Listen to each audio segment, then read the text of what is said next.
One of the uses of radioactivity is to use it for medical. I mean, there are basic two ways we can use radioactivity for our benefit. One is for medical treatment, and another one for industrial use. And the third use is obviously for destruction or destruction and electricity generation. They both can be. I mean, one is nuclear bomb, the other one is nuclear reactor. So we're going to talk about that thing and chain reaction after a while in detail. Don't worry about that. For medical purposes, there are two different ways we can use a radioactive isotope for our benefit. One of the uses is that we can use a gamma ray source inside a machine, and we can use the gamma rays coming out of that source to concentrate onto some tumor or cancer region inside a patient's body, and we can use it for radiotherapy. This is the type of use where you are trying to keep the element outside the patient's body. And for this kind of usage, you would expect that gamma radiation source to have a pretty large half-life. Half-life, I mean, I didn't teach you the half-life thing yet, but half-life in general is basically a measure for how long this would be usable. Further, আমি এটাই বুঝো, আমি mathematical calculation একটু পর দেখাবো, don't worry about that. Half-life can basically primarily interpreted as the usable life cycle for a radioactive isotope. So whenever we are using that radioactive isotope inside a machine, we would appreciate the half-life to be pretty long, so that we don't have to buy it or replenish that too often. So as for the longer we can use it, the better. That's one thing. Another way to use a radioactive isotope is that we can insert a small radioactive isotope inside a patient's body to measure certain parameter which we wouldn't be able to measure otherwise.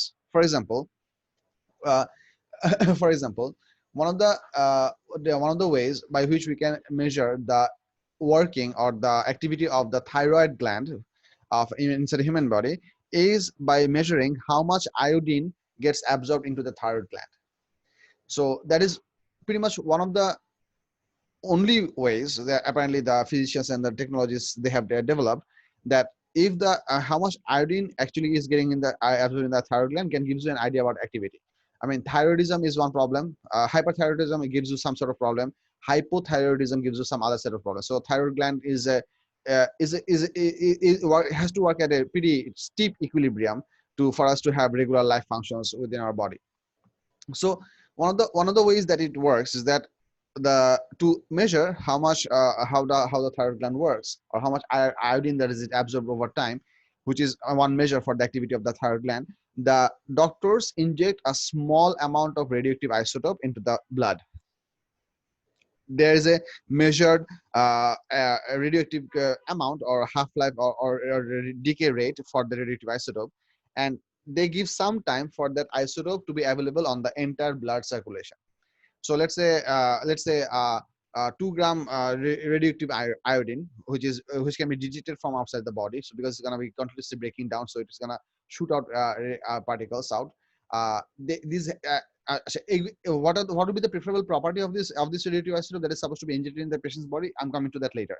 But for the time being, I'm trying to discuss how does the procedure works. So a small bit of radioactive isotope is injected into the bloodstream, which is allowed to flow back to the heart. And once the radioactive isotope enters into the heart, that actually gets pumped and spread over all over the patient, all over the body by the veins and the blood circulation system. That works. Now,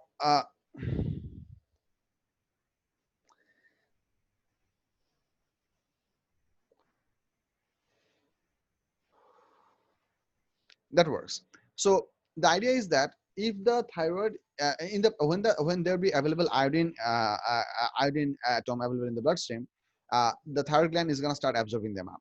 So what the scientists do, or the doctors do, or the diagnostic persons do, they put attach a radioactivity detector, which in most cases is what you call the Geiger-Müller counter. What this thing is, how does it work? I'm going to get to that as well. Don't worry. It's a device that can measure the radioactivity of a certain location, or certain specimen, or certain person, or certain location, something like that.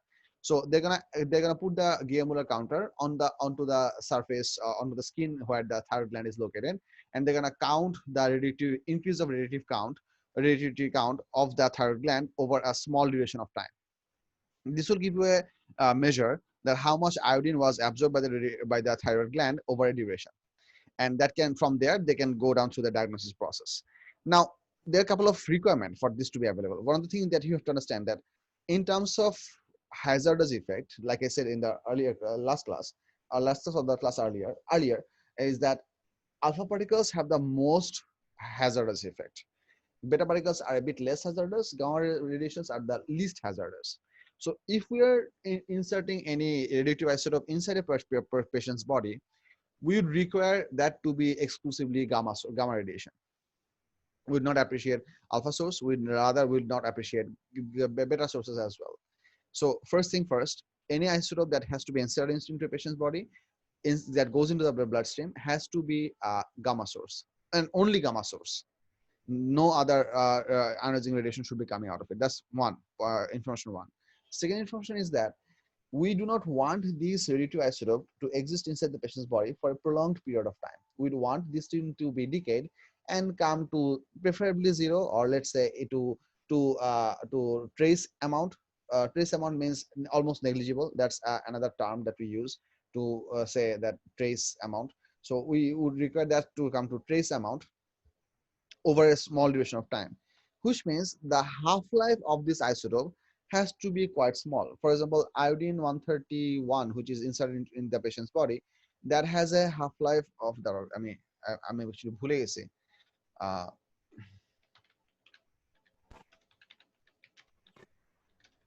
radioactive isotope का pacemaker use করা হয়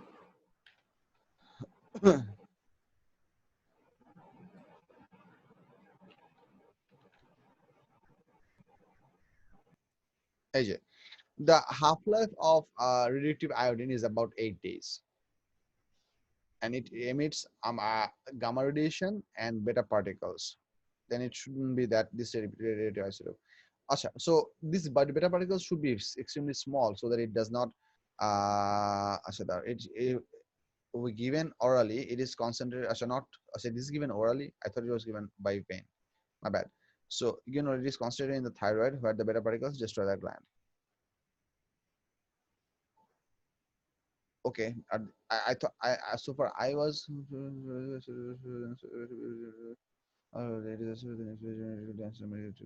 yeah, there is diagnosis process for the half life as well. Okay, anyway, so the reason the reason I to look this up, I mean the uses can vary. As far this part, they're saying it's used for killing the thyroid cell. This one says it's used for diagnosis. I so far know that it's used for diagnosis. Uh, the medical aspect is not very well known to me, but if you are interested, you can look it up. The point that I'm trying to get from here is that the half-life of this isotope is 8 days, which means every 8 days after, the inserted amount will become half. So let's say on the day of diagnosis, we inserted, let's say 1 gram of radioactive iodine into the give to the patient, which means after 8 days it will become half gram. After 8 days, half will become half again. So it will become 0.25 grams. After another 8 days, it will become 0.125 grams. After another 8 days, that will become half. After another 8 days, it will once again become half, which means if I give you a basic idea, in a duration of 28, if in a duration of 32 days, it will be halved 4 times. Halved 4 times does not mean it will become 1/8 of the original value. Halved 4 times means it will be half into half into half into half. It will be halved 4 times. So half to the power 4. Now half to the power 4 means if you divide something by half 4 times, it actually becomes very small. I mean, half to the power 4 gives you what? 1/64. So after about 1 month, this person who is gonna have 1/64 gram of radioactive iodine within their body, which is going to decay even further for every other 8 days, which means having because this isotope has a really small half-life, only in terms of days, that radioactive iodine would not persist in his body for a significant amount of duration. They should pretty much become within the limit of the background count, background radiation. So this is the two property that we must make sure for radioactive isotope that has to be inserted into patient's body, is that they should preferably be gamma sources to have the least hazardous effect, and also they should have a very small half-life so that the patient is not exposed to a prolonged duration of radiative radiation. So these are the two parts. And that's for the medical aspect. The second thing that we can have, industrial cases. For industrial case, basic operation for industrial cases is really simple. The idea is that we're gonna use gamma radiations to measure the level of stuffs inside things. It's very much like X-ray, but we can use an I mean, in some cases X-ray is preferable. In some other cases, gamma radiations are available. Let me give a simple idea. let's say the way airport scanners work is they are basically high power X-ray compared to the basic human X-rays. In the process of human X-ray, what we are trying to achieve, we are trying to achieve to give the person a certain amount of powerful X-ray that would be powerful enough to completely penetrate through the flesh, skin, fat particle region, but it will be always weak enough to get completely absorbed by the bone. So locations where the bones are existing, they're gonna leave a white mark because the X-ray radiation cannot pass through that part, and eventually cannot make the X-ray plate black, because that's how it works. And locations where it get absorbed, that's where the bone structure becomes whitish. So we can get a pretty good outline for the bone. And in cases, and the airport scanners work with the say exactly similar mechanism, only they use a much more powerful X-ray, which actually gives us variation of the which actually gives us a better penetration capability to the suitcase and everything. One of the I mean, many of you have might have come across some games or some actual views that whenever in the airport scanners, different objects have different color. For example, bag looks one color, then belt looks another color, then gun looks another color, or something like that. One of the things that you really need to understand, that in the process of X-ray scanning, you are only sending X-ray photons. This is not distinguishable like visible light. We can make sense of color by visible different part of the spectrum of visible light, which is processed as different color in our brain. Our brain perceives different wavelength slash frequency of the visible color part of the electromagnetic spectrum as different colors. That's how our brain processes it. Our brain means our brain, our human brain. This is not equally applicable for all the other species even. This is not equally applicable for all the other organisms even. Different organisms are susceptible to work with different range of electromagnetic spectrum. For example, there are certain organisms or animals which can work with ultraviolet. Certain organisms can work with infrared. That varies from their adaptation to adaptation, mutation to mutation. So what I'm trying to tell you is that whenever X-ray beams are used for scanning in the airport scanners, they don't ever give you a colored figure. What they can only give you is a more white figure or a less white figure. The locations where you have more white, you have more absorption, which means you are working with a more dense material, maybe a metal. Through metal, that radiation is not passing through, so you are getting a more white region. And for places where the radiation can very easily pass through, maybe you are working with empty space, or maybe you are working with clothes and other stuffs. So if you have some cloth that has some metals into it, maybe you will be able to see that pattern as well. For example, let's say some rock star, they have jeans pants which is embroidered with metal pins. Then those metal pins would have white region, and the leather part will have a bit dark region.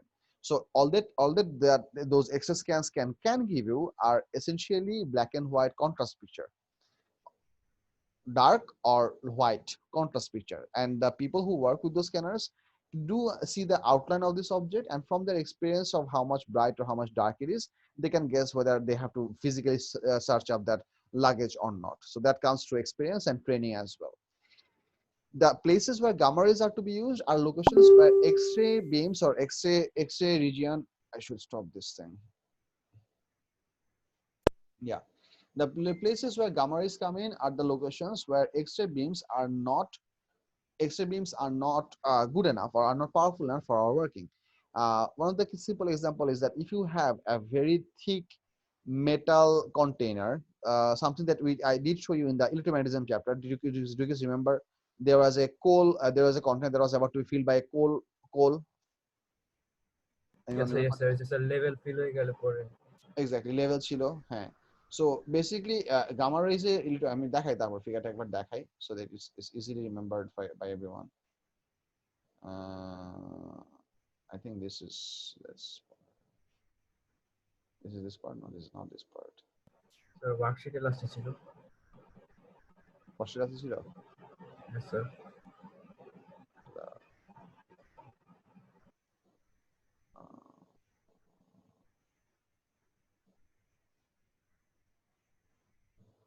এখানে তো থাকার কথা। এই তো পাইছি। I'm talking about this figure, this one. Have a look for this one. Here comes the conveyor is filling up this thing with coal. So we want this metal container to be filled up with coal. So what is happening is that we are putting some gamma sources over here, which are aiming their gamma rays over here. So we're going to run this conveyor belt at maximum speed till this thing is interrupted. When the coals go up to this level, then this detector will be receiving less amount of gamma radiation because a significant portion will be absorbed by this coal material, which earlier used to be only air. So whenever this detector will detect that this level has been filled up, the conveyor belt is going to start to slow down. Then it's going to fill it up to this much, and when this one will be interrupted completely, which means the coal level is filled up by this amount altogether, then the conveyor belt will stop. So you don't necessarily have to look inside how much level you have filled up, but rather than you can use gamma radiation sources to detect that thing. That is basically the use for gamma radiation sources. In cases in some other cases, we can also use beta radiation sources where a gamma radiation source might not be a good idea. One of the example that I can give, which is actually available in your worksheet, so I might actually pull that up, other than trying to draw that. Sir detector গুলো যখন কম gamma রে detect করে তখন বোঝা যায় যে ওই লেভেলে পৌঁছায় গেছে, right? Yes.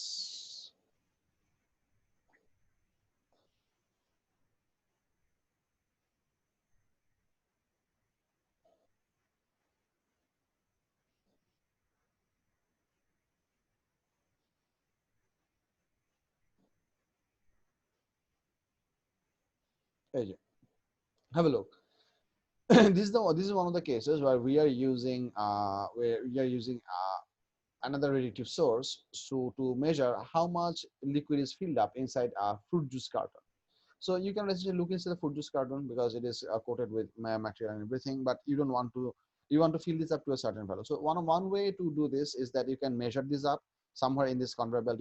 Maybe you would have a weight machine, so the way to tell you how much it was filled up by, that is one way. But another way we can do this is that if you really want to measure the level, let's say if the level is very important other than the mass, then we can set up two gamma radiation source over here. So they have set up a source over here. They have used a detector over here. So in this case, we're trying to take a measure of the difference of absorption value for the juice amount. Juice means the basic liquid. So you have to understand that in terms of penetratability, alpha particles cannot even penetrate a thin piece of paper. Alpha particles can be successfully stopped by a thin piece of paper because they are very large particles. They are absorbed very easily. Beta particles can be stopped by about 4 to 5 millimeter thick aluminum sheet. So which means they are 2 to 3, I think 2 to 3 millimeter aluminum sheet. You can look up these values in their book. I always mess up this, forget these values. So beta particles have a bit more penetratability compared to alpha particles, but they can be stopped with metal as well. Gamma particles are extremely difficult to stop. To stop gamma particle, we might as well require 3 to 5 inches lead brick. Lead is very dense in terms of their atomic construction. I am not going to share the exact detail. To be honest, I don't know much about it, why lead is used. But lead can absorb a significant amount of gamma radiation. But you're going to require 3 to 5 inches. So that's actually pretty thick. So it's not essentially a lead sheet. It's actually a lead brick. You have to use that to shield someone from gamma radiation. So you have to understand that if we are trying to measure the level of liquid inside this fruit juice carton, what would be the most preferable radiation source should we use? Should we use alpha or beta or gamma? Think.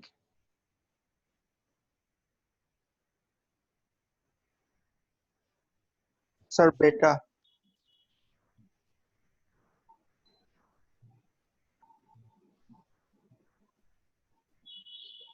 I agree.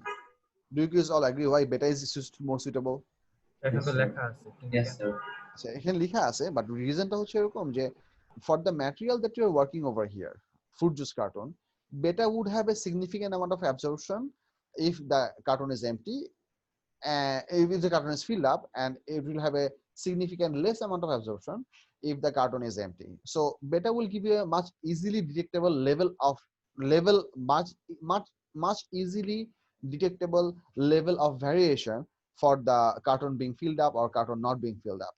But for alpha particle, you will not get that kind of help. I mean, if you use if you use an alpha source, then all the alpha particles would get absorbed in the carton out on the back border. If you use a gamma source, all the gamma photons will be able to penetrate very easily through this barrier. So using alpha, you're gonna have zero reading over here. Using gamma, you're gonna have 100% reading over here, pretty much for the entire duration. The fruit juice carton wouldn't be able to practically affect the reading if you use an alpha source or if you use a gamma source. So here, the most preferable source is the beta source. Using a beta source, we can have differential reading, whether depending on how much the fruit juice carton is filled up. So this is one of the thing, and this is another use for the equipment. Sir So এর আগে কোলের মেজারমেন্টটা নেওয়ার জন্য কি gamma use করা হয়েছিল? হ্যাঁ, কোলের মেজারমেন্টটা নেওয়ার জন্য গামা ইউজ করা হয়েছিল, because that wall of this container are made from thick metals, which cannot be penetrated very easily by beta or alpha or beta. Thick metals can be easily penetrated by gamma. তো sir ওই যে gamma তো 100% হয়ে থাকার কথা না, কারণ lead তো ইউজ হয় নাই না? No. Here's the deal. Lead, I mean, compared to other metal, lead has the capability to absorb more gamma radiation for small thicknesses. I mean, if you want someone to have radiation shielding would mean reducing it to 0%, or let's say virtually 0%. If you want to do radiative shielding for some person, then lead is the preferable metal. But in case of lead, if you use any other metal, you can also absorb some gamma radiation, but you'd have to use much thicker material. That's the idea. It's not that only lead can absorb gamma radiation. Everything can absorb some sort of amount of gamma radiation. I mean, if you think for, let's say, the earth is made up of iron. So if you shoot some gamma radiation through the earth and try to receive it on the other side, are we going to be able to receive it? Because it's made up of soil and everything, and then at the core we have some iron. The answer is a solid no, because it's a huge material, so gamma radiations are going to get absorbed. Lead has the most capability to absorb gamma radiation for the smaller thickness.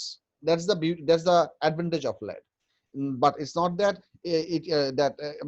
but gamma radiations can be absorbed by other metals as well, more or less. Not more or less. তুমি আমার কথাটা বুঝছো? বুঝছি sir. Acha. So in this case, what I'm implying is that, let's say that this container of the core is made up from steel or some alloy of iron for strength purpose, and there will be some heavy thickness for you to work with this for a large amount of coal in one go for a reservoir.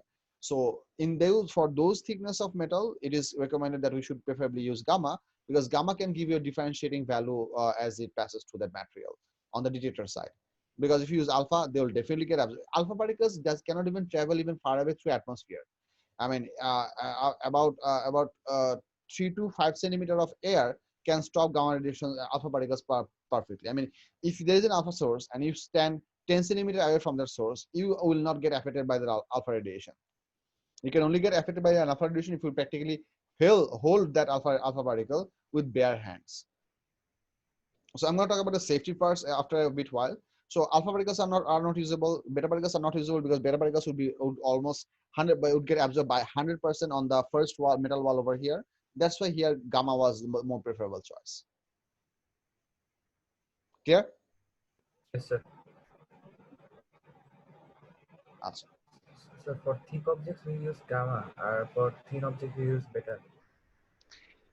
Not the thickness is one consideration, but the choice of material is also another part. Okay, sir. For heavy metals or metallic objects, to look inside metal objects, gamma is more preferable. To look inside non-metallic substance, beta is more usable. Alpha is never usable because alpha has almost no penetrability. I mean, it's stopped by 3 to 5 centimeter of air. So how can you use it for industrial purpose or digestion purpose? It doesn't work that way. Which is it? Sir, alpha particle to virtually use kora jay na for anything. To produce tumor.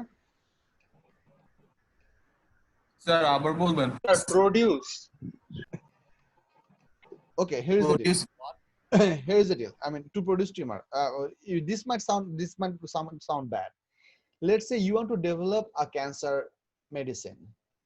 How are you gonna prove the efficacy of your cancer medicine? Are you gonna feed the cancer medicine to cancer patients in your first go, or you have to do some animal testing and then you slowly go up into the tier? How does that happen? Animal with tumor Animal করব। testing. Although it sounds cruel, but that's basically how the medical procedure works. Because I mean, testing out a drug on a human being is apparently less humane uh, than using it on an animal. So if you want to have a test your cancer medicine on an animal, you have to first make sure that that animal has cancer. What is the easiest way that you can grow cancer definitively, knowingly, into your specimen? Maybe rat, maybe a chimpanzee or someone. What is the most definitive and confirmed way that you can give them cancer? alpha rate Alpha radiation. Yes, exactly. The only possible, so far I know, the only logical beneficial use for alpha sources is to develop cancer into your lab specimens, as far as I know. কি বুঝলা? Tissue তো expose করে রাখতে হয়, কারণ স্কিনে তো penetrate করতে পারে না। Well, you don't have, it's pretty simple. I mean, you can just take a lump of alpha particle and then you tape it to a certain skin part of your specimen for, let's say, 2-3 hours, and you will know that in that exact location you will have a development of a tumor.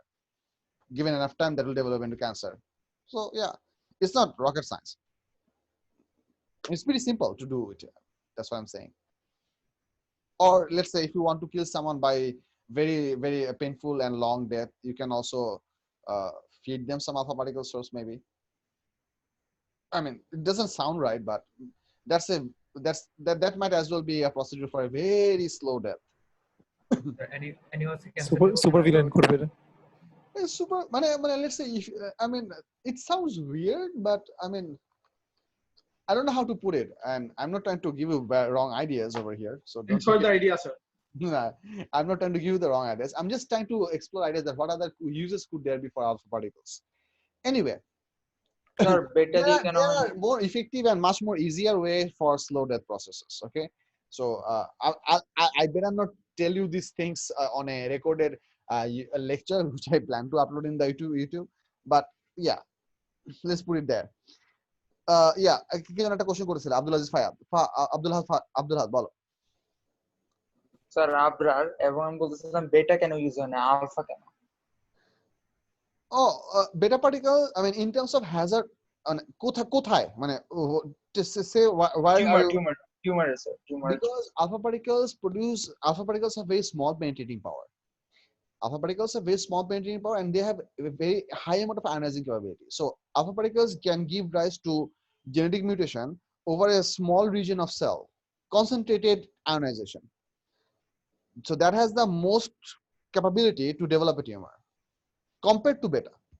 The thing is not that beta radiation would not give you tumor. They can also give you tumor, but in terms of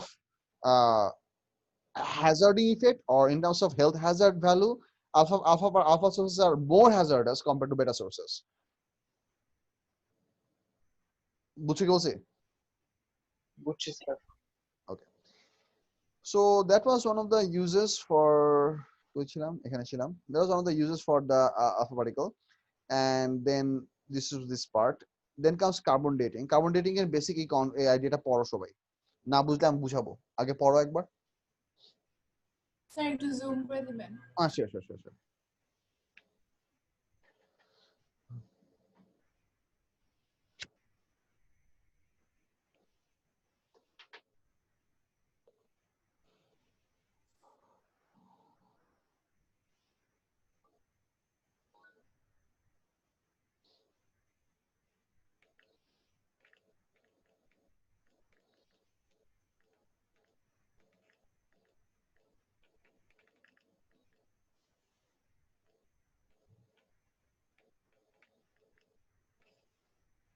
Sir, Yes. sir, we can use radioactive treatments or trials on criminals on death row, right?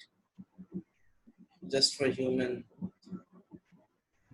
Question বলো, বুঝিনি আমি। We can use radioactive specimen Like trials for cancer treatment on death row criminals, right? Those who are on death row for human trial.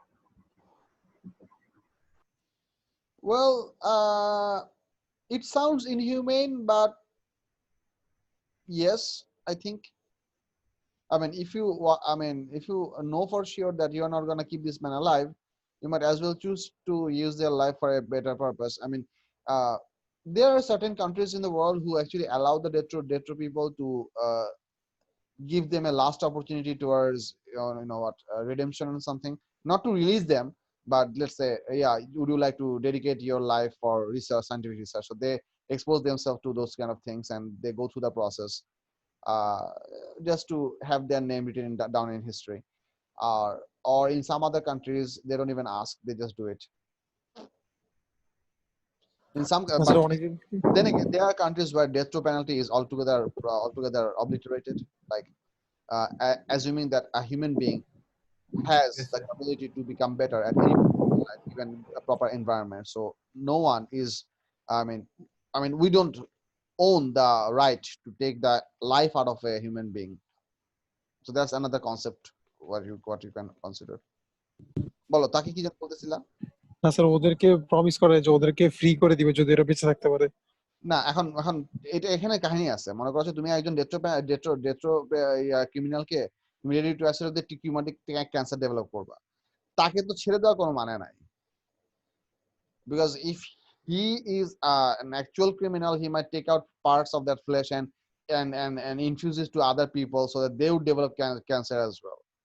I mean, if you know for a fact this person is going to have a long and painful death, you might as well have them in the lab facility. But if there are certain other drugs, let's say if someone says, okay, fine, I'm a retro patient, I would like to volunteer for corona disease, because there is a possibility, at least a 50-50 chance for people to become healthy out of corona. So they might develop artificial corona by injecting themselves with the coronavirus, and then they can develop the fever and everything. Then they might get exposed to that. In those scenarios, if those people can become healthy, they might have that kind of a redemption possibility. But there is always a weight that is usually carried out, that what was the original crime to begin with. I mean, you cannot let out in my opinion, that's just totally my personal opinion. I mean, I cannot let out serial child molester out in the public. No matter what, I will never let them out. Yes No matter what they do. I mean, no matter what. But I might actually let out a person who has shoplifted maybe 20 times, because shoplifting is a possibility that can occur from their poverty. Shoplifting doesn't kill people. It makes the shop owner a bit poorer, but maybe there is a possibility of redemption, but not the first one. Yes That's just my personal opinion. Sir, carbon dating is not the way how forensic doctors find out how early a person died, is it? This was the earliest definitive procedure. Currently there are more far better predicting technology other than carbon dating, but carbon dating was the first technology that was developed that could give us practical or measurable dependable data. Currently there are more different ways, but still carbon dating is taught because it is relevant to our radioactivity chapter. Sir accuracy rate কত এটার? ওই যে দেখো আমাদের half life কতটুকু, কার্বনের half life কতটুকু, about কত ইয়ার্স লেখা আছে? 5800 to 6000 years. হ্যাঁ, so let's say about 6000 years, ঠিক আছে? Which means that if you mess up the remaining carbon-14 concentration into the specimen even by a small bit, then you're gonna have your calculation off by a couple of or maybe more than that 6000 years. So the accuracy is not that high. But or in other words, I can say that the accuracy of the calculation depends on your detection mechanism by which you actually measured up the active carbon-14 percentage, because this is all about how much percentage of the carbon-14 is remaining with respect to carbon-12. That ratio tells us the story. বুঝতে পারছি? বুঝছি sir. The process is dependable provided your equipments are precise. That's the simple way to put it. Sir, is carbon dating a safe experiment? What do you mean by safe? I mean, we are calculating something that's related to radioactivity. I mean, can the person who is trying to do that carbon dating can be, I mean, exposed to radioactivity No, or no, no, no, anything no. like that? Measuring radioactivity doesn't have to work with the radioactive substance. Measuring radioactivity works with some sort of amount of ionization by which the gigamolar tube works. Okay, about the danger part, I believe this was enough time to read this part, right? Mathematical from worksheet করাবো। Let me show you what do we mean by background count. Background count একটু পড়াই তোমাদেরকে, তাহলে তুমি এই তোমার এই issue যে কোশ্চেনটা করছো, ইটস এ গুড কোশ্চেন। এই পার্টটা বুঝে ব্যাকগ্রাউন্ড কাউন্ট কোথায় লেখা আছে।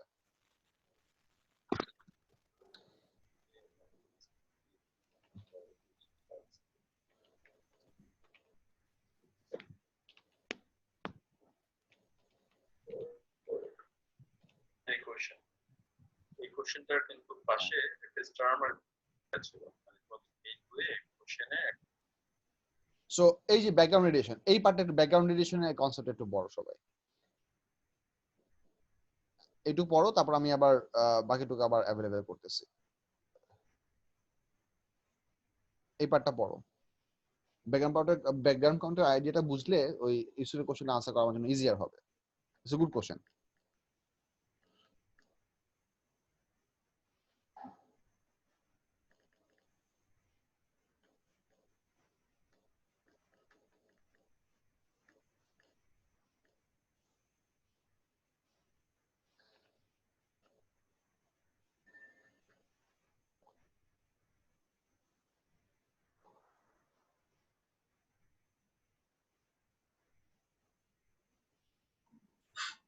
স্যার, ইয়েস স্যার আপনি যে রেডিওঅ্যাক্টিভ আয়োডিনের হাফ লাইফের ক্যালকুলেশনটা বুঝিয়েছিলেন স্যার, আমি না বুঝি নাই। আচ্ছা, এটা একটু পরে ম্যাথস করাবো আমাকে, তখন আর ক্লিয়ার ওকে হবে। Sir. Give us some time, no big deal.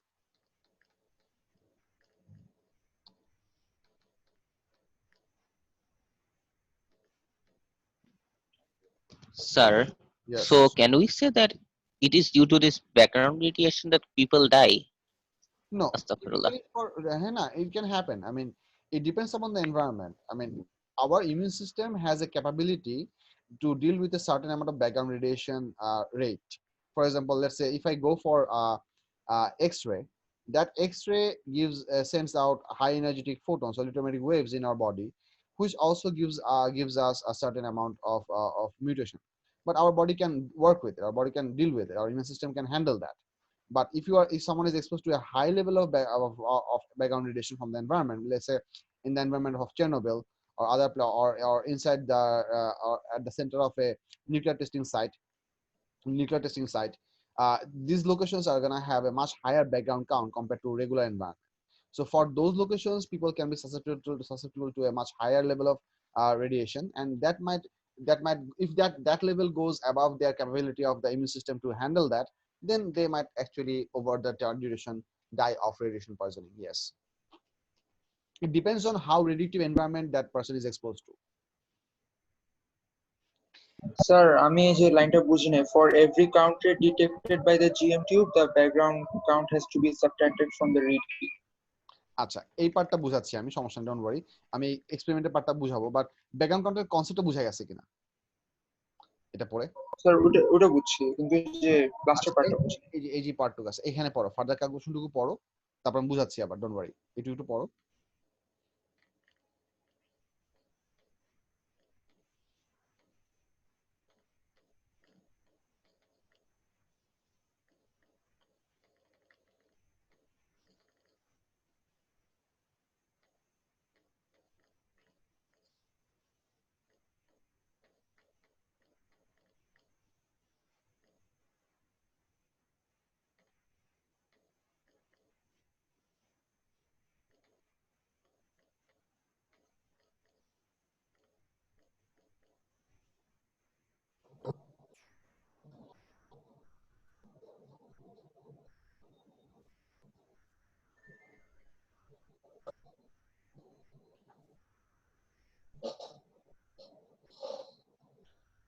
এখানে 6 ডিরেকশন মানে হচ্ছে if you stand in a certain direction, it would mean that front, back, left, right, up, down, the entire 6 different direction of the 3-axis system.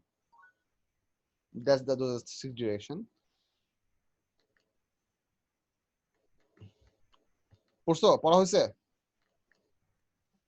Yes, sir. আচ্ছা। So Yes.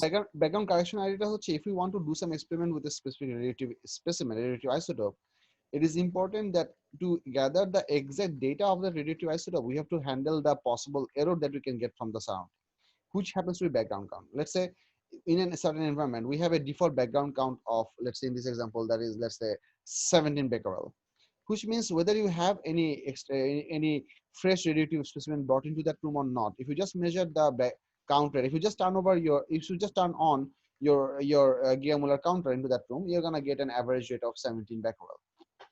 So if that's the case, then it would mean that you have that value continuously happening. So now let's say we bring in the radioactive isotope that we want to do the experiment with and expose our and try to measure the count rate from using our Geiger-Müller counter from the radioactive isotope. That Geiger-Müller counter will detect the ionization or the breakdown into the specimen. Simultaneously, it will also add up to that 17.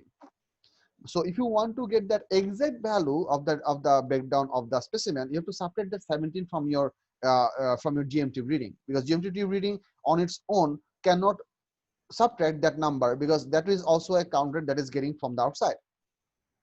That subtraction process is what we call background correction. Sir background কাউন্টটা কি সবসময় constant মানে same থাকবে 17ই থাকবে? না, এটা location differ করতে পারে। This is another part that I would like to discuss. সেটা হচ্ছে যে the background count is highly dependent on the location of the on a certain location, but unless we do some nuclear stuffs happen into a location, typically the background count of a certain location is quite constant over a considerable amount of time. Now, what are the factors that could possibly give rise to a higher amount of background count in a certain location? This can include radioactive testing.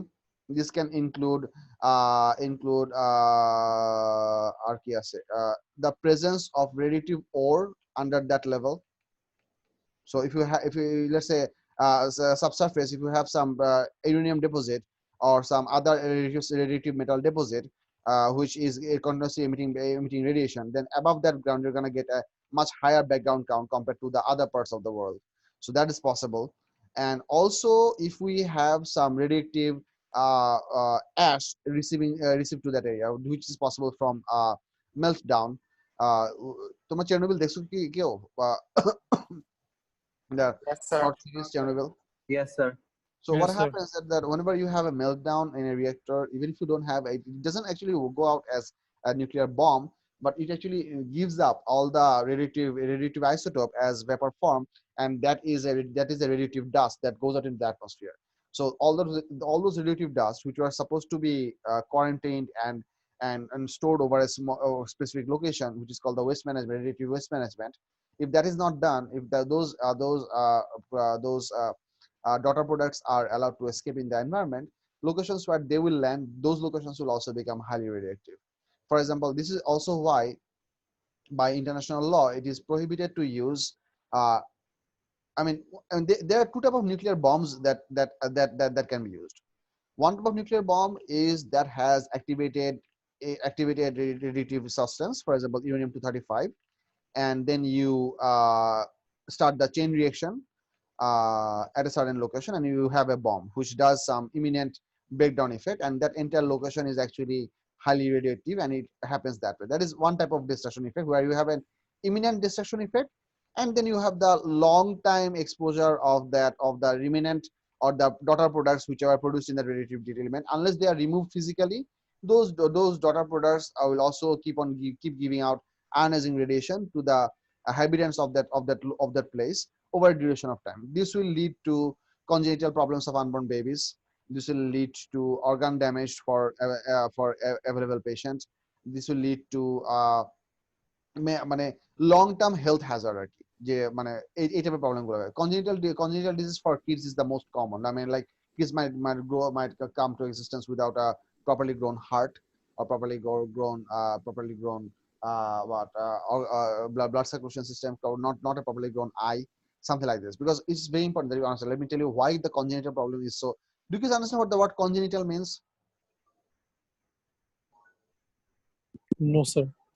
The word congenital No, means sir. that whenever a kid is born with some anomaly or with some diseases from their mother, like they did not acquire that disease, they inherited that disease from their birth, and that inheritance doesn't essentially have that inheritance might have happened from hereditally, or it might also have happened by some external factors like high background count, but it was in their they owned this disease or anomaly from their birth. That kind of things problems are called congenital disease or congenital problems. Bucho? Yes, sir. For example, if a kid has congenital leukemia, this is pretty common. So that's a congenital disease. যে একদম baby হইছে, baby জন্মের পরে থেকে তার leukemia ধরা পড়ছে, because why? Because the parents had leukemia, or they had the gene arrangement which made them more susceptible towards leukemia or something like this. It's pretty common among congenital diseases. This is actually quite common. That as far as my knowledge goes, obviously I don't know very much about medical sciences, but so far my knowledge goes. One of the things is congenital problem try to understand. I mean, for those of you who have biology, you would know this. How does a human being, or how does any living being come into existence? Two haploid cells, one from the mother, one from the father, merge it together to produce the zygote, and which eventually converts into which eventually undergoes mitosis, and eventually slowly the whole animal comes into being. Try to understand, at a certain point of the growing process, there comes a stage that where each individual cell would be responsible for each organ. Let's say whenever let's say in the process of building up the zygote, there is a stage called blastula, then there morula, and then there's blastula. I think morula and then blastula. So at some point there might be, it might so happen that let's say a zygote now currently consists of, let's say, 100 cells. Out of these 100 cells, each individual cell is going to be responsible for each individual organ. Let's say one of the cells is going to be responsible to create the entire nervous system. One of the cells is going to be responsible to create the entire heart. One of these nerve cells are going to be responsible to create both of the kidneys. One of these cells is going to be responsible to produce the lungs. So eventually it undergoes a lot of development happens there. So think about it. If it so happens that one of those cells, because the person, the pregnant mom, is in a highly radioactive environment, if one of those cells get mutated and loses their capability to produce their organ properly at that stage, then as the kid grows up in their mother's womb, maybe they wouldn't die in their mother's womb, because your mother's womb basically supplies all the requirement for a kid to be alive. But whenever they are born, they have to actually function with their available organ, because then the umbilical cord is no longer doing their purpose. So that's how a congenital disease is born. That's how a kid can get congenital disease, is that when one of the initial cells, which is responsible to produce that organ, can get genetic anomaly. বুঝতে পারছি? Yes. Yes. আচ্ছা sir, জি এই বল। যখন হচ্ছে কোন জায়গায় nuclear explosion বা এমন কোন রেডিয়েশন যখন রিলিজড হয়, তখন তো ওখানে মানুষদের থাকার জন্য একটা অনেক খারাপ একটা এনভায়রনমেন্ট হয়ে যায়, মানে মিউটেশন হয়, তারপর আরো অনেক ডিজিজেস হয়। কিন্তু স্যার, জি কারেক্ট, ইয়েস। জি, তো জাপানের যে হিরোশিমা জায়গাটা, ওটাতে around 70 years ago world war 2 এর সময় নিউক্লিয়ার বম্ব ফেলানো হলো এই হিরোশিমাতে। এখন কিন্তু আবার সেখানে অ্যারাউন্ড 20 লাখ পিপল এখন ওখানে থাকে। তো এটা এত তাড়াতাড়ি এটা ডিসপার্স হয় যেত তাড়াতাড়ি এই রেডিয়েশন গুলা? Beautiful question. I'll answer this question definitely. But before I do this, I actually forgot to cover one more thing in my earlier discussion. সেটা হচ্ছে, one of the ways to use radioactive element for destruction is that you use an actual bomb, like uranium plutonium, like what happened in Hiroshima and Nagasaki. That's one way to do this.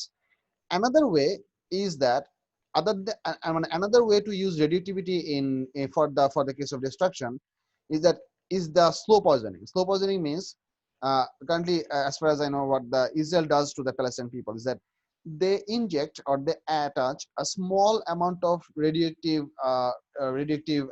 waste that comes out of their reactor, which you can buy very easily.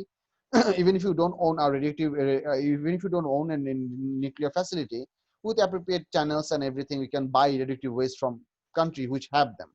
For example, I mean, a lot of the countries have reached radioactive power much earlier, so they have a lot of stockpile of radioactive waste. So let's say I want to make sure that people of country X should suffer for a long time and they should be diminishing over slowly. I am not allowed to bomb them by an actual nuclear bomb, but I will make sure that these people will never be functioning properly in the long future. So what I can do, I can add some of this, a small amount of this radioactive waste into my bombs, and these bombs will go there.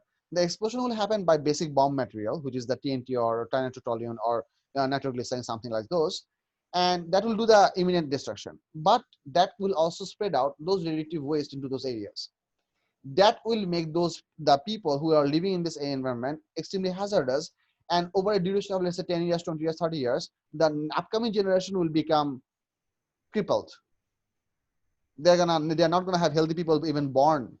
So let's say within a duration of 60 to 70 years, that all the people would be dead or very old. Healthy people would be very old, and freshly born kids would be problematic. That's one way to cleanse off a certain population. বুঝতে পারলাম? Yes, sir sir. ওরা Yes, sir. Adapt করতে পারে না। Well, that's a long story. I would not rather get into the history of the war. I just said that there, as far as my knowledge goes, there's two different ways to use radioactive isotopes to produce a long-lasting human hazardous effect. You can directly use a bomb, or you can use some radioactive waste in your bomb, which is so as far as I know, this is prohibited by international law. But then again, there are countries who make the laws for themselves, and there are countries who do not care for the laws because they know that people who are going to employ those laws, I have them in my hand by whatever mechanism. So economy is a thing, political power is a thing, affiliations is a thing. So the international politics is a complicated environment. So I'm not Sir, gonna yeah, well, sir ওই radioactive element wastage যেগুলো ফালানো হয়েছে in the country x does it not effect the healthy older people why is it supposed to affect just the next generation? no, it will definitely affect the healthy people. It will definitely affect the healthy people, but it will also almost definitely affect the next generation as well. I mean, how do you keep a population alive? I mean, what makes a population die? If a certain population decide that we are not going to produce any baby from this day onwards, then within a duration of, let's say, 100 years, that population will be gone. Am I correct? Yes, sir. So the alive people are being killed by the bombing and by the direct effect of the radiation, but the people who could also survive that problem, even if they are about to produce fresh babies, they wouldn't have that capability because of the polluted environment that they are in. So you're killing people, at the same time you're making sure that healthy people will not be created. That's one way to get rid of the trouble. So even if it does not damage, kill off the healthy people, they're going to make sure that they are unable to produce any more healthy people, more crippled ones. That's the idea. That's the idea, precisely.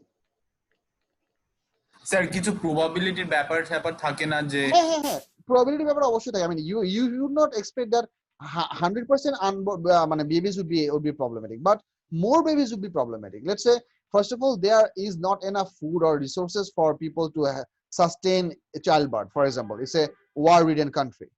Then the kids who are being born after 10 months of pregnancy and stuff, these kids born with congenital anomalies, let's say there might be an increase of congenital anomalies up to, let's say, 400, 600, 800%.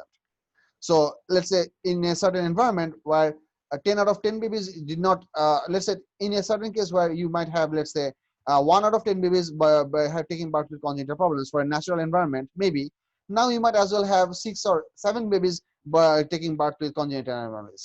And then again, these babies have to grow up in an environment that is already polluted with radioactive waste. So how well would they grow up? Even if they don't grow up, exactly. So you basically make the whole environment bad. Acha, over a long period of time. Yeah, exactly. So this is destruction over a long period of time. Exactly. So আপনার না কোশ্চেনটা করছিল এই যে ওই Hiroshima কোশ্চেনটা কে করলা? আমি নাম ভুলে গেছি। স্যার নাইম হায়দার। স্যার আমি করেছিলাম। আচ্ছা, হ্যাঁ, Naim. So a question answer this: whenever a certain region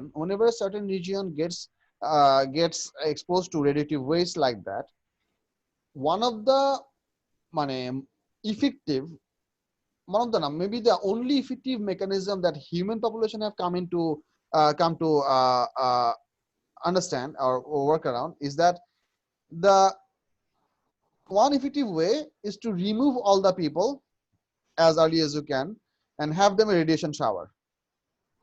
Radiation shower is a certain thing which can remove surface radioactive materials of their skin, so they will not be poised to radiation poisoning for a they will not be poised to radiation poisoning for a prolonged duration of time. That's one thing.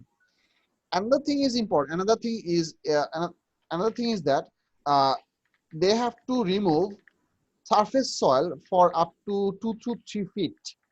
Or I mean, how depth should you dig in is another variable for how much penetration those radioactive waste can go through. But you have to remove a certain thickness of surface soil. Sir. Surface soil মানে বুঝতেছো? জি sir. So if you remove a certain thickness of surface soil, you can pretty much, that surface soil is to be considered as radioactive waste, and you have to lock them up in a certain location where they should not be allowed to release radiation to the external environment. That is required as well. So removing a certain amount of surface soil will make that location habitable pretty soon. Yes, sir. So you cannot essentially get rid of it. All that you can do is replace it. There's a difference. Sir radioactive শাওয়ারের ব্যাপারে কি বলুন তো বুঝতে পারিনি। I mean, let's say I live in a location where someone dropped a nuclear bomb and I have nuclear ash all over my body. Regular shower might not be able to remove all the radioactive isotope from all the nooks and crannies of my skin and my body. But a radiative shower, radiative shower, it's not radiative shower, it's a name আছে. It's basically radioactivity removing shower. এটার নামটা ভুলে গেছি আমি। Radiation shower. Yes, radiation shower. I think radiation shower. I'm not ভুলে গেছি. But there is a certain there are certain elements or certain mechanism involved in this process. I'm not essentially sure how it works, which is capable to reduce the presence of radioactive isotope on the skin much more effectively compared to a regular shower. Sir যেটা penetrate করে ফেলে human স্কিনে, like how can you No, remove that? if something has already penetrated into human skin, you cannot remove that. But the idea of the radiation shower is that we are going to remove the surface radioactive atoms which are on the skin so that they do not expose further radiation into the skin. Like I said, that our body can handle a certain amount of, our immune system can handle a certain amount of background count, right? Yes, sir. So if we can remove the most part of the hazardous part, we can expect the people to have a much better health expectancy. Yes, sir. Okay, sir. That's the idea. বুঝে গেছে? Yes, sir. Thank you. Sure. আচ্ছা, তোমাদেরকে half life calculationটা দেখাই. I'm jumping to half life, and then after doing the half life calculation, I'm going to come back to the chain reaction. I'm doing a bit back and forth jump, but I hope it's making sense to all of you. আর আচ্ছা, এই হচ্ছে half life calculation এখান থেকে শুরু হয়েছে, এখান থেকে পড়া শুরু করো। এই পর্যন্ত পড়ো, বুঝো, না বুঝলে আমাকে জিজ্ঞেস করো। বলো। কার্বন ডেটিং শেষ বুঝানো? কার্বন ডেটিং নিয়ে তোমার তো আর কোনো কোশ্চেন করলে না, so I hope it made sense to you. আচ্ছা, কার্বন ডেটিংটা প্রপারলি বুঝার জন্য হাফ লাইফটা বুঝতে হবে। আগে হাফ লাইফ ক্যালকুলেশনটা বুঝো, তারপর কার্বন ডেটিংটা আমি আবার বুঝাবো, আবার সমস্যা নেই, ওখানে যাওয়া লাগবে না, বাট আগে হাফ লাইফ ক্যালকুলেশনটা বুঝো। জোশী, আমার তো অনেক ক্ষুধা লাগছে। এখন কি রান্না হয়েছিল? দুপুরে রান্না হয়েছিল? হ্যাঁ হ্যাঁ, আমি তো ঘুমেছিলাম। মাংস কিনছে? আচ্ছা, আমার আমার আমার এটা কার্ট্রিজ কি ফিল হয়েছে? খোঁজ করো তো। আচ্ছা, মামু কি নতুন কার্ট্রিজ কিনতে পাইছে? আচ্ছা, ঠিক আছে, ওইখানে মনে হয় আছে নাকি ওগুলা, ওই বয়ামগুলা কি? আচ্ছা, তার মানে সে পায় নাই, হয়তো বলে আসতে পারে। ঠিক আছে, এটা ভর্তি করে নিয়ে আসছে। ঠিক আছে, এটা আজকে পেন দিব, খুব হবে। ওকে, ঠিক আছে, যাও। মামুন, একটু বলো না আমার একটা ডিম সিদ্ধ বা ডিম ভাজি খাওয়াইতে। হ্যাঁ, মানে এটা এখন খাবো, ভাত পরে হলে ভাত পরে খেলাম। সরি।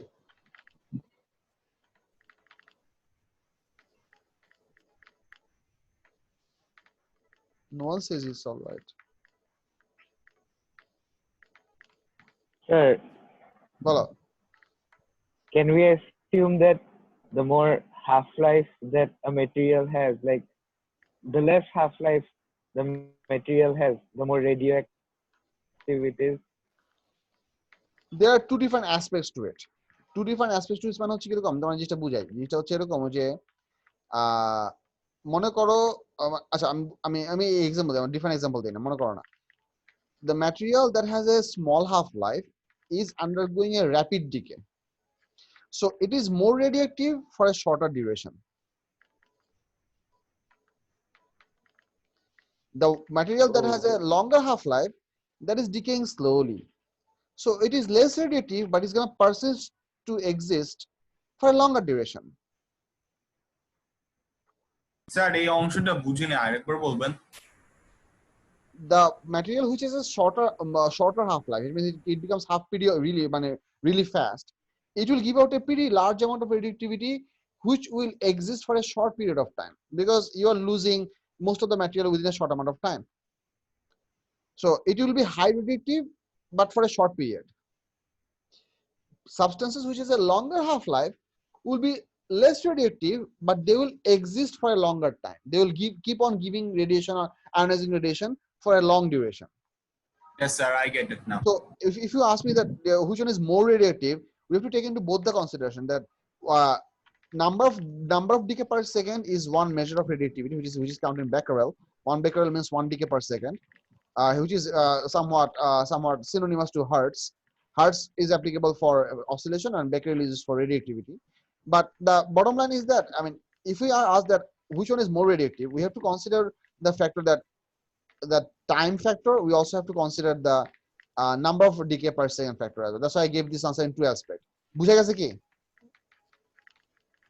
নিউক্লিয়ার বম্বসে কোনটা থাকে?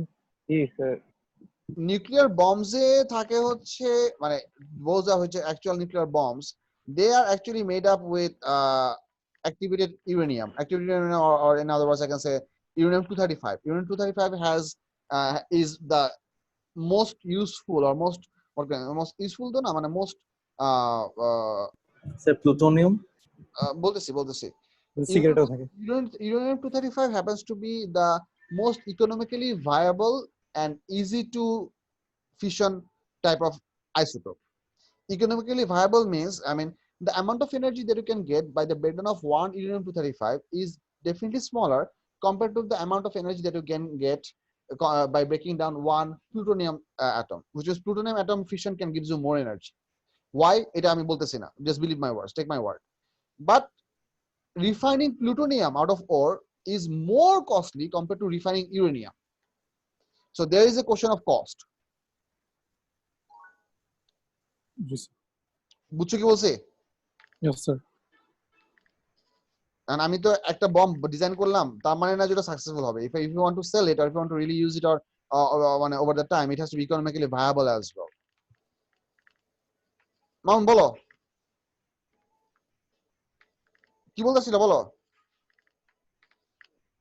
আচ্ছা ঠিক আছে, ওকে। আম্মা ফোন করছিল?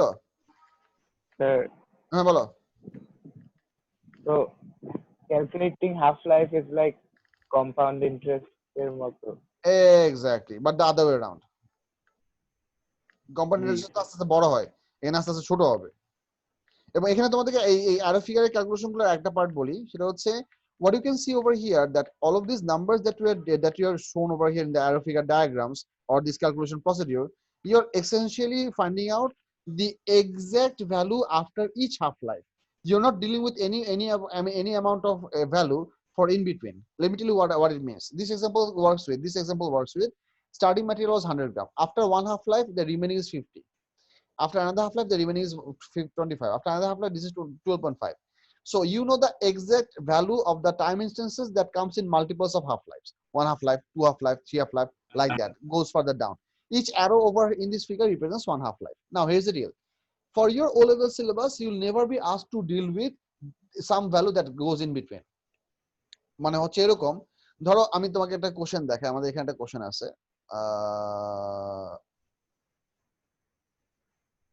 এই যে দেখো। আচ্ছা না, এই কোশ্চেন দিয়ে বলি। মনে করো হচ্ছে এটা একটা সার্টেন ম্যাটেরিয়াল। এখন মনে করো এই ফিগার দিয়ে যদি আমি further down the line down the load আমি ফার্দার ডাউন দ্য লাইন আমি যদি ফার্দার ক্যালকুলেট করি, এখানে আমাদের এটাকে বারবার 2 দিয়ে ডিভাইড করতে হবে। এখন আমি for your O levels, they will never ask you that how many half-life would be required for the initial 100-gram substance to decay into 60 gram or 30 gram, because 60 or 30 doesn't show up in this half calculation, does it? No, sir. 60 gram would be somewhere within this arrow, 30 gram would be somewhere within this arrow. So তোমাদের O level syllabus কখনো এই in between value গুলো নিয়ে, in your O level syllabus you will never have to deal with these in between values.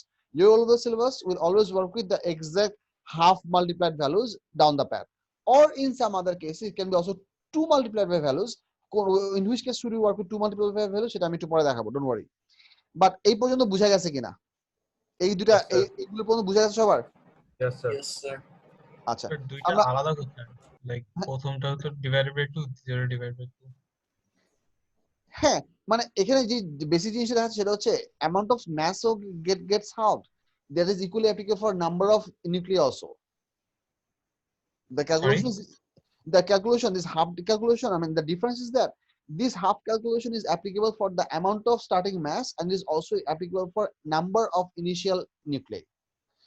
This bullet was for mass calculation, this calculation was for number of nuclei. This works equally for both of them, that's the difference. Okay, so এই পার্টটা একটু half লাইফটা কি mention করা থাকবে? Question কিরকম হতে পারে সেখানে কিছু এক্সাম্পল আমরা এই কোশ্চেনটা সলভ করব একটু পরে, don't worry about that. Just for the time, just try to make sense what is here. The third variable that also affects the half-life is called activity. Activity means rate of decay. This is also gonna be halved over one half-life.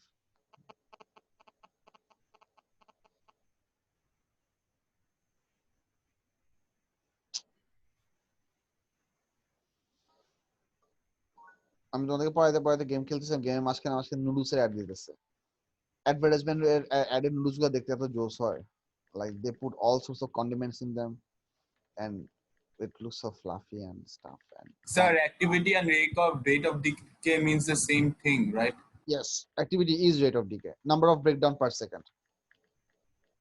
Number of what per second, sir? Breakdown, nuclear breakdown per second, or number of ionizing radiation per second, because we are talking about natural decay over here, so number of radioactive decay per second. Yes, sir. Sir Bala, sir আপনার সাথে কোনো হয়েছে যে আপনি ধরেন noodles খাইতেছেন, ধরেন কথা বলছেন, আর অল্প কয়েকদিন ধরে ওগুলার অ্যাড আসছে আপনার সোশ্যাল মিডিয়াতে? হ্যাঁ, কত? হ্যাঁ স্যার, এগুলো হয় স্যার। ফেসবুক মানে আমাদের অডিও আর ক্যামেরা অ্যাক্সেস করতে পারে, এই জন্য ওরা আমাদের কি করি আমরা ওটা দেখে দেখে অ্যাডভার্টাইজমেন্ট দেয়। Yeah, that's essentially how targeted advertisement works. I mean, that's essentially why these companies can provide us free service. Like, why would Facebook allow us to share our pictures and videos into their servers? I mean, ওদের ঠেকা পড়ছে কি যে আমি বাংলাদেশের মানুষজনদেরকে এই ধরনের একটা সার্ভিস দিব, and it's free, right? But it's not free. It is your information that is the currency that you are using this for. It is your privacy that you are sacrificing to get that service. তোমার কি বুঝলা? Spooky. So probably Zoom is also listening to this conversation. Yeah, definitely. I could have used a VPN network to start with this class. That might also make the Zoom unbreachable, but I really don't care because I'm going to upload this lecture into YouTube anyway.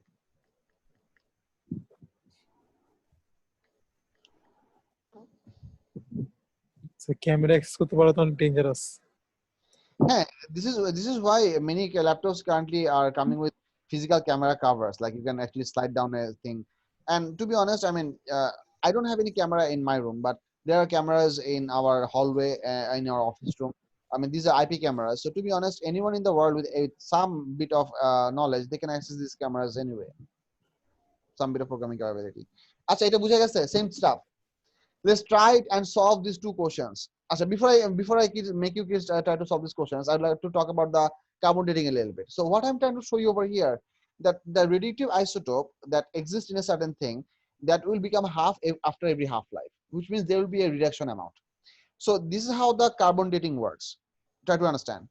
Let's say in a natural specimen, which is a part of active carbon cycle, for example, let's say my body, I'm now eating carbon-based food, I'm now inhaling oxygen, so I'm giving out carbon dioxide. So I'm an active part of the carbon cycle. So in my body, the ratio of carbon 12 and carbon 14. Carbon 14 is the radioactive isotope, carbon 12 is the non-radioactive isotope. So in my body, the ratio of carbon 12 and carbon 14 would be the same as the atmosphere. Make sense? Yes, sir. Because I'm a part of this whole cycle. Let's say I die. Once I die, my body will no longer be intaking new carbon. So what's going to happen? The carbon 12 will remain as carbon 12 because they are undecayable, they are stable. But the carbon 14 will become half. The carbon 14 amount in my body will become half after every 6,000 years. Do I make sense? Sir. Now let me give you some numerical examples to make better understanding. Let's say just for the sake of discussion, let's say in the atmosphere, the ratio of carbon 12 and carbon 12 is, let's say, 10:1. 10:1. It means that if you extract carbon from atmosphere, carbon dioxide from atmosphere, get rid of everything, and eventually sort out the carbon 12 and carbon 14. For every carbon 12 atom, there will be one carbon 14 atom. Let's say the ratio in the atmosphere is 10:1, which means as long as I'm alive, any part of my body will also have that ratio of carbon 12 is to carbon 14. When I'll be dead, the carbon 14, the amount is going to become half, which means after 6,000 years after my death, if I'm buried down, after 6,000 years, the ratio of carbon 12 is to carbon 14 in my body will become 10 is to half. And atom tar half di bolte parbo na, so let's say 20:1, right? Yes, sir. এই জিনিসটা কি বুঝছো? Yes. Yes, sir. Yes, sir. That concentration of the carbon 14 will become half. So I'll now have 20:1. Let's say in another 6 years, which means 12 years from my death, this will become 0.25, which means basically 40:1. Which means if someone takes out a specimen out of my body after 12,000 years after my death and does an actual measurement by appropriate instrument of divide up the carbon 12 and carbon 14, and they do this ratio, if they found out that ratio to be 40:1, they would know that, okay, this person died 12,000 years ago. So by measuring the amount of remaining carbon 14 in a dead specimen, that might be a piece of wood, that might be a piece of wooden spoon, that might be a piece of cloth, because clothes are made from cellulose, which comes from alive beings like ভেড়া টেরা, এগুলা লোমটোম থেকে হয়, so cloth হতে পারে. If you can actually take out a certain specimen of the person, for example, bones, our bones are made from calcium carbonate, right? Bones, Yes, sir. it's a very key component of calcium carbonate, is a very key component for the bone structure. So let's say you take a piece of the bone, get rid of the calcium, get rid of the oxygen, you are left with carbon. Then you somehow segregate the carbon 12 and carbon 14, take a measurement of their ratio. So from that ratio, you can reverse calculate that, find how many years should have passed by for that original ratio of the atmosphere to reduce to become to this value. That reverse calculation gives you an estimated value. I'm using estimate because it's not precise. It's not very precise.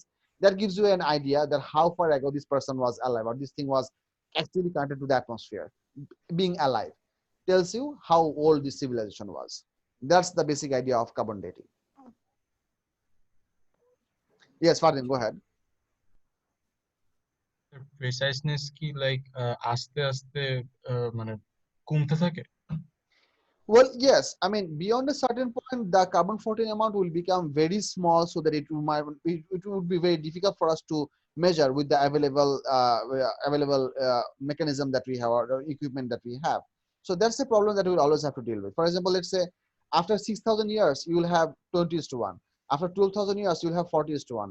After let's say 18,000 years, you're going to have 80:1.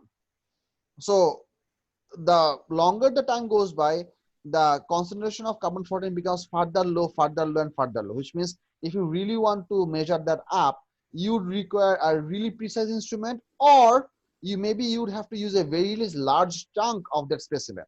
Let's say মনে করো আমি এখন আমি মনে করো মাটি খুঁড়ে একটা জিনিস বাই করলাম। কি বাই করলাম?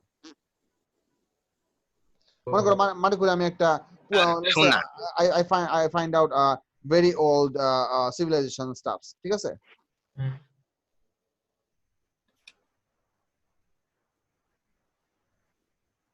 তো স্যার বলো। স্যার আমরা কি এই কার্বন 14 দিয়ে ডাইনোসরদের তো ইয়ে করতে পারবো না, আমরা মেজার করতে পারবো না, কারণ যদি এটার হাফ লাইফ যদি 6000 ইয়ার্স হয়, ডাইনোসররা তো মারা গিয়ে, এরা তো এক্সটিংক্ট হয়ে গিয়েছিল অ্যারাউন্ড 65 মিলিয়ন ইয়ার্স আগে। তো তাহলে তো তাদেরকে করতে পারবো না যদি 6000 যদি তাদের হাফ লাইফ হয়। That's the point, that it is highly dependent on the precision of the equipment that we are using, and also the amount of specimen that you are using. আমরা স্পেসিমেন বুঝাই, মনে করো হচ্ছে কিরকম, যে মনে করো let's say আমি যদি let's say if I take an entire femur of a dinosaur, let's say that is 10 kg worth, let's say from the 10 kg bone I extract out, let's say 4 kg carbon. Let's say in that 4 kg carbon, if you go do the Avogadro's constant and everything, you're gonna get a huge number of carbon atoms, right? The number of carbon atoms is gonna be huge. So from that much of a large specimen, you'd be able to get a pretty big number of carbon 14 atoms, which might not require that much precision because your measurable amount is gonna be big. So from that you might get a good amount of calculation.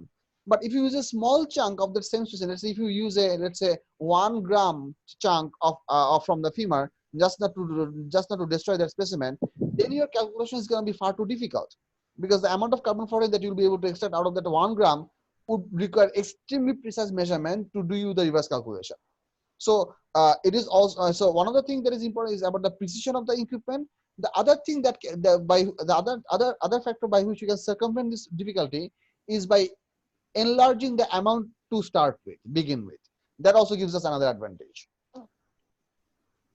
Sir carbon dating দিয়ে তো time of death কে বের বুঝা গেছে? একটু এক minute hold on, এক minute. বুঝা গেছে কি বলছি? কোশ্চেনটা করছিল হচ্ছে আবরার ইয়াসির, রাইট? হ্যাঁ স্যার। হ্যাঁ বলো। স্যার কার্বন ডেটিং দিয়ে টাইম অফ ডেথ তো বের করা যায়, কিন্তু লাইফ স্প্যানটা কি বের করা যায়? লাইফ স্প্যান বের করা কার্বন ডেটিং দিয়ে possible? I don't think so. I don't think so, but I'm not sure. I mean, I cannot say it. I cannot vouch on this information. But as far as I know, it's not supposed to be possible. But I cannot say for sure. আচ্ছা, so এই ছিল carbon 14। Ryan, তুমি carbon 14 Ryan তুমি বুঝে গেছো এখন? Yes sir. আচ্ছা, good. So let's move on to the calculation part. So let's give it a try for this question number 1. Poro, and I'll help you to solve these questions.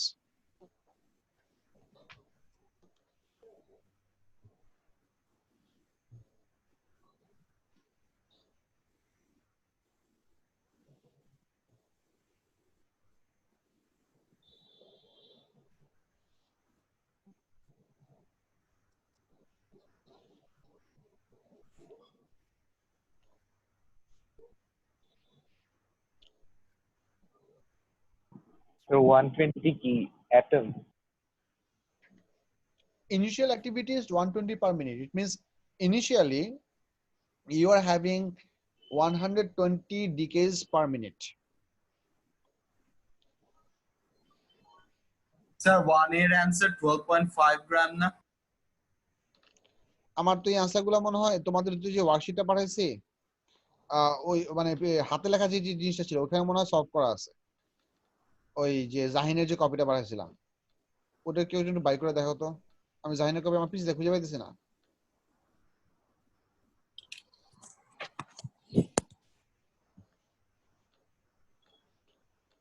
So far I believe I did the exact sum. I just typed this whole thing from that classwork copy. I believe so. So this math is supposed to be worked out there. But yet, all of you dry out and eventually we can compare our answers with each other. One A answer কত আসছে? 12.5 আসছে? Yes sir. আচ্ছা, B কত আসে? Main কাজ হচ্ছে আরো figure রাখা, খালি 2 দিয়ে ডিভাইড করবা আর হচ্ছে খালি ওইটা করবা, তাহলেই হবে।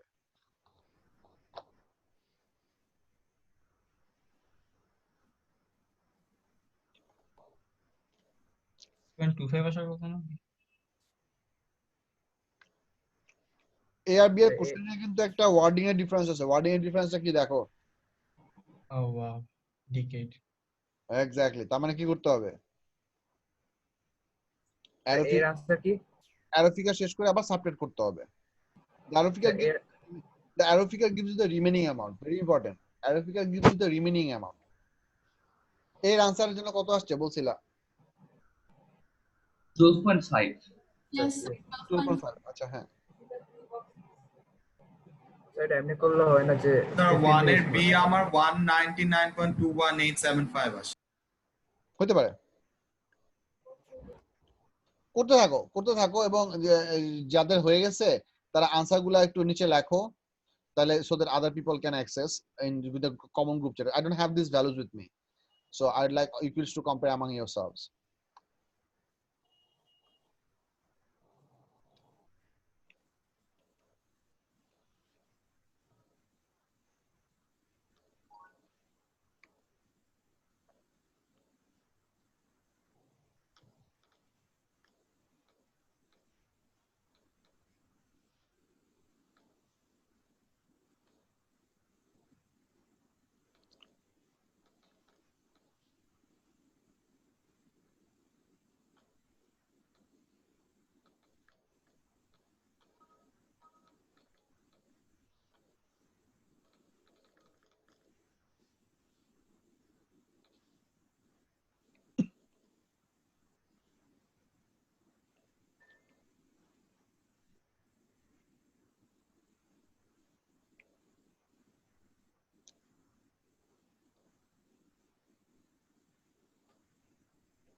স্যার জাহিনের খাতায় আপনার এই প্রশ্নগুলো আছে কিন্তু অ্যানসার নাই, মনে হয় ও অন্য কোথাও করেছিল।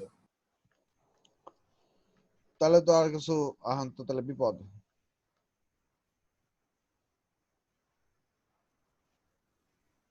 তোমরা নিজেরা করো, আমি আনসার তোমাদের ইন বিটুইন কম্পেয়ার করে দিচ্ছি, don't worry.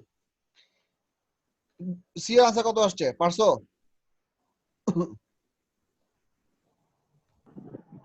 5,000. 5,000. 5,000. 5,000, sir. Sir, DK 625. আমি তো জানি না।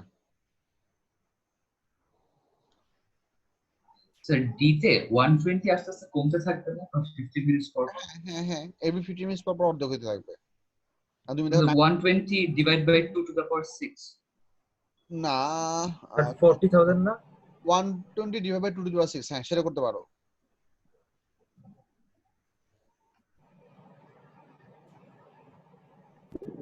স্যার আপনি 1/2 to the power of n কেন লাইক করেন না এই ফর্মুলাটা ইউজ করলে? না ওই যে এখানে লেখা ছিল তো, এই যে আমরা চাইলে have to the power n দিয়ে করতে পারবো। I don't like it because it can be confusing for some kids. I personally like this one much better because this is easy to work with and works every time. Half to the power n মানে হচ্ছে if you want to divide a number one time, you multiply by half. If you want to divide a number by twice half time, মানে if you want to half a number twice, you want to multiply by half into half. If you want to divide a number if you want to divide a number by 2, or if you want to half a number 6 times, you can multiply it by half to the power 6, like half into half into half into half into half into half. বুঝছো? Sir, question. So ওই জন্য এখানে যেহেতু বলছিলাম হচ্ছে যে 90 minutes, তো 90 minutes আমাদের হাফ লাইফ হচ্ছে 6টা, 6 15 90, সো এই 1 কে 2 টু দি পাওয়ার 6 দিয়ে ডিভাইড করছে, ওটা হয়। বলো স্যার আমি ডিটা কেমনে করতে হবে এটা বুঝতেছি না। what will be the activity after 90 minutes? তোমার how many half lives do you have in 90 minutes? First you can calculate how many half lives are there. 6 half lives. 6 half lives. তো এখন তুমি অ্যারো ফিগারটা বানানো শুরু করো, 120 থেকে start করো।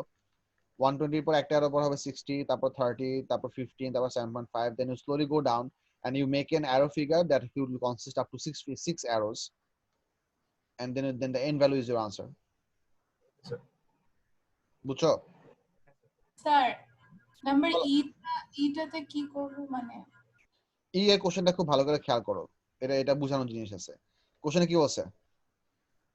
how much mass was there before 30 minutes? Before 30 minutes. So it means that now we have to go back into time. So have a look. Whenever we are going down the time, we have to make it, we have to divide it by 2. So if this was to be pulled backwards, what should this number be? Like 1/2 life ago, what is supposed to be this number? 1200. Exactly. So that's the idea. How many half-lives should be there in 1 hour?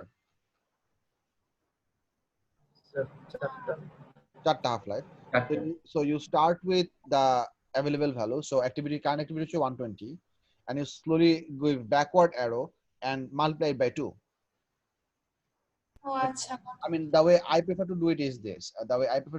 That 120 comes from 240, which comes from like that. বুঝতে পারছি? Yes, sir. করো, দেখো কত আসে।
Sir, বলো। sir, in number E we double the initial, right? Double the initial mass. Double the initial. Now, yes.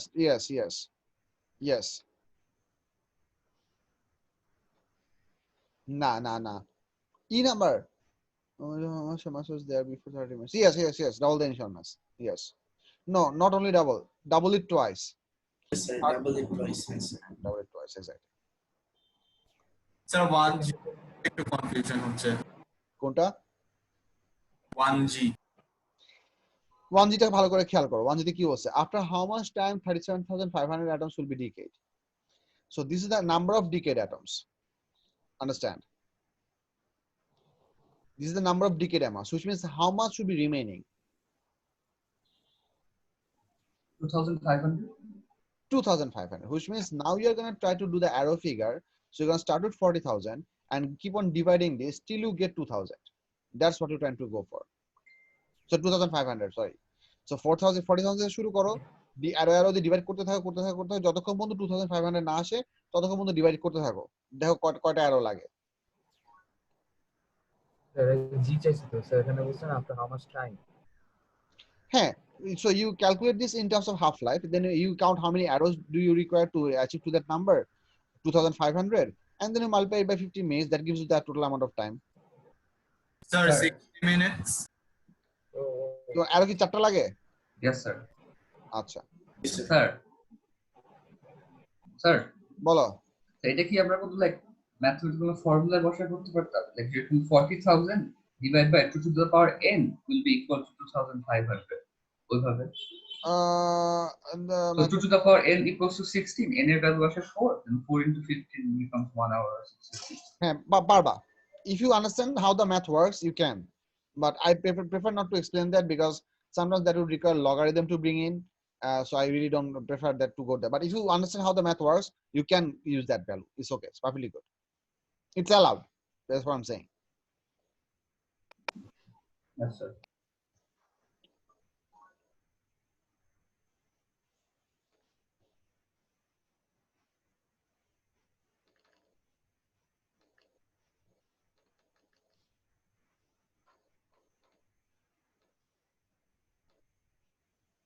তারপর number 2টা করো।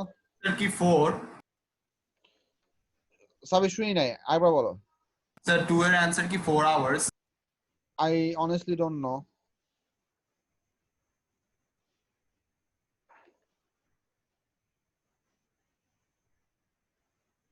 বলুন 2 answer কত আসছে? কেউ করে থাকলে শেয়ার করো।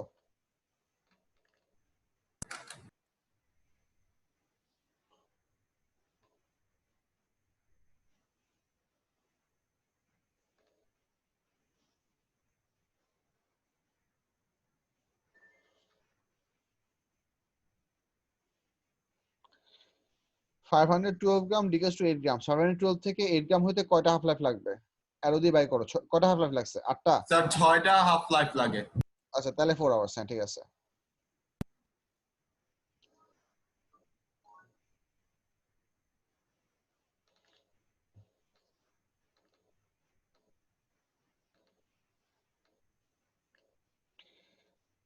বলবাম সবাইকে ক্যালকুলেশন শেষ হয়েছে? শেষ হলে রেসপন্ড করো। আর কোথাও আটকাইলে রেসপন্ড করো। Yes sir, শেষ sir. So that I can help you. Yes, sir, শেষ। Okay, that's 4 people. I need more. Number 2 টা বুঝিনি আমি। Number 2 এর কোশ্চেনটা বুঝো। কোশ্চেনে কি বলছে? Try to make sense of the question. Initial mass 512 gram and it decays to 8 gram in 1 day. হ্যাঁ, তার মানে হচ্ছে তোমাকে বের করতে বলছে দিস ইজ মানে এটা হচ্ছে আরেকটা টাইপের কোশ্চেন। প্রথম কোশ্চেনটাতে আমাদের হাফ লাইফ দেওয়া ছিল। In the first question, half life was already given, and we use that information to calculate a lot of different variables. The other type of question that you can have, where the half life might be asked to for you to calculate out. ঠিক আছে? That's why I put it in a different number. So you are trying to find out exactly how many half lives should be required to make this thing happen. So how many arrows would you require to convert 512 into 8 gram? Draw that up. From 512, draw that up up to how many arrows do you need? 4 times.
Sir জি sir arrow 6টা লাগে sir, কিন্তু আমি বুঝতেছি না যে 4 hours কিভাবে হয়, মানে ডিভাইড কেন করতেছি আমি। Fine.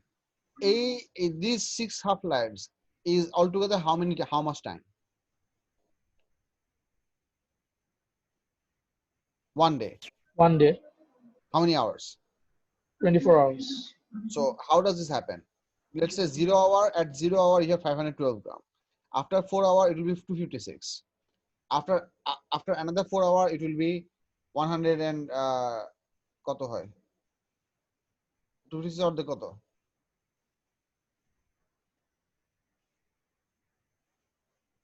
128.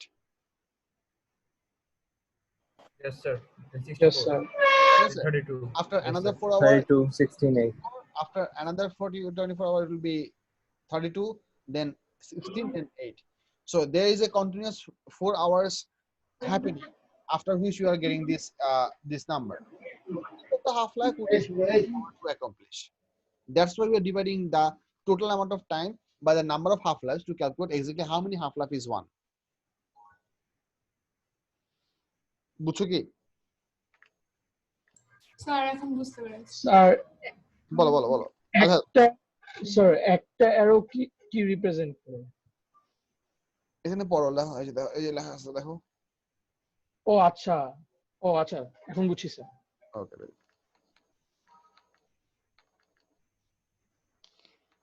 সবাই কি করা হয়েছে? কেউ কি আটকাইছো কোথাও? আটকাইলে বলো, নাহলে আমি পরের টপিকে যাই। 6 মিনিট আছে, আমি আরেকটা ছোটখাটো জিনিস দেখাতে পারবো। Anyone respond if you are stuck somewhere? আর যদি কেউ শুয়ে শুয়ে কাজ হয়ে ক্লাস করে থাকো তাহলে তো কিছু বলার নাই। ওই দিন এই ঘটনা ঘটছে, কোন একটা ক্লাসে কে যেন শুয়ে শুয়ে ক্লাস করতেছিল। randomly they open up their videos and I saw a horizontal head. Support করে আমাদের না সমস্যা নাই, শুয়ে শুয়ে ক্লাস করতে প্রবলেম নাই, since I'm not dictating the webcam দেওয়া লাগবে and I need to see what you are doing.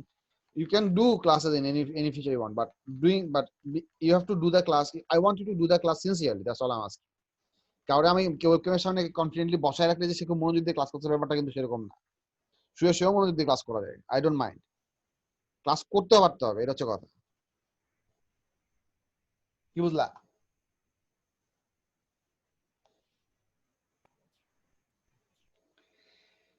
এরপরে বাকি আছে হচ্ছে চেইন রিঅ্যাকশন। আচ্ছা আমিন কি চলে আসছে? দোকান বন্ধ? আমি তো রাতে যাবে না। আচ্ছা ঠিক আছে, বলো এটা পড়ো।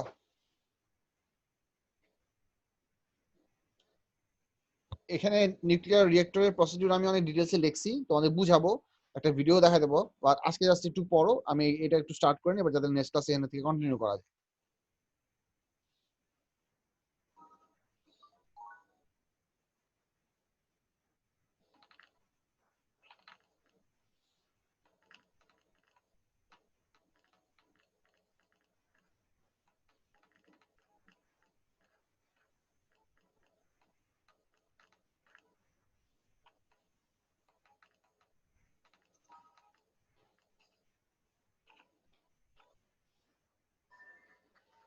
তুমি তো দোকানে যাবা না?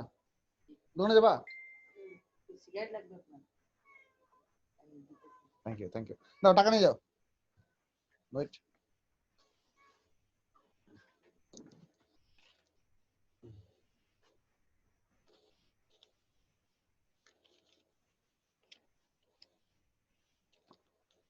সেটা নোট ছিল তো এখানে ছিল না। পড়তেছো না চুপ করে সবাই ঘুমায় গেছো? পড়তেছি স্যার।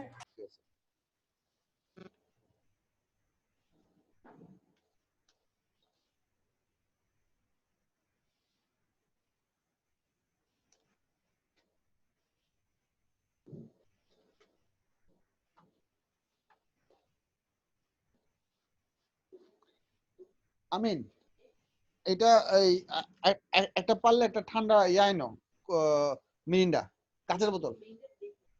মিরিন্ডা ডেট নাই? তাহলে 7 আপ বা কাঁচের ডিউ ঠিক আছে, ঠান্ডা কাঁচের বোতল, ঠান্ডা টিউ। হ্যাঁ ট্রিট করে দিবেন স্যার। আরে কতদিন সুলতানের কাছে খাই না, তুমি কেন ট্রিটের কথা বললা? স্যার আমাদের ডাবল ট্রিট পাওয়ার কথা। I know right. তাহলে কি তোমরা বাসা পাঠায় দেন। একবার সকালে আসবে একবার বিকালে আসবে এরকম?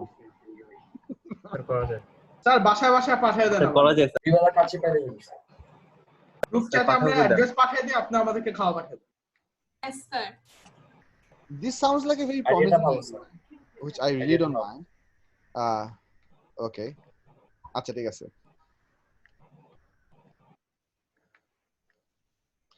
ফুড পান্ডা কি এক জায়গা থেকে পে করে আরেক জায়গায় খাওয়া পাঠানো যায়?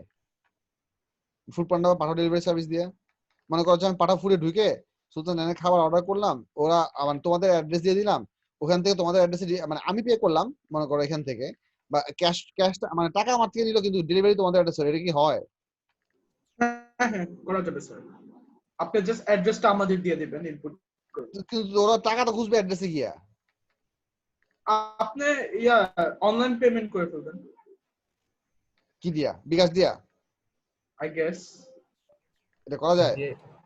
হ্যাঁ করা যাওয়ার কথা তো। আচ্ছা, আমি বহুত দিন অনলাইন ফুড অর্ডার করছিলাম তো, সো আই ফরগট যে how this whole app works. Food ব্যাংকে কমেন্ট করেন, ফ্রিতে খাবার দেবে। এটা ট্রাই করছিলাম, হয় নাই। আই ট্রাইড, দেখছিলাম আপনি সুলতান জানকে ট্যাগ করছিলেন, দেখছিলাম। I tried that but didn't work out for me.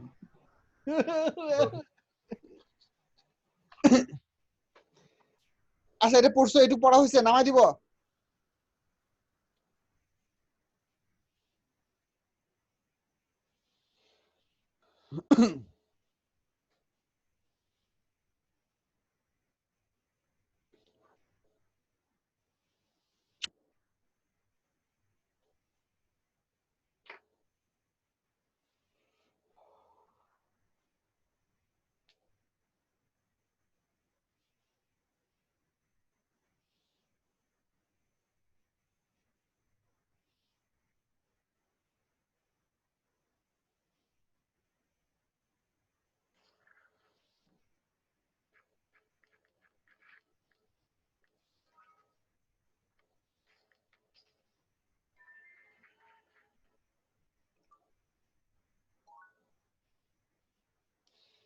One of the biggest tragedy of life is that if you know that you are smarter, or if you at least if you are actually smarter than most people, then you have to deal with other people's stupidity a lot.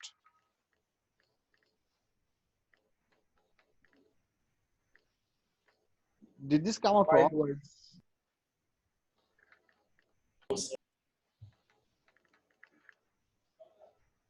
কোথায় বসেন? এই যে শেষ করে ফেলবো এখনই, 9:30 পর্যন্ত class, এই যে আপনাদেরকে লাস্ট একটা জিনিস দেখাচ্ছি।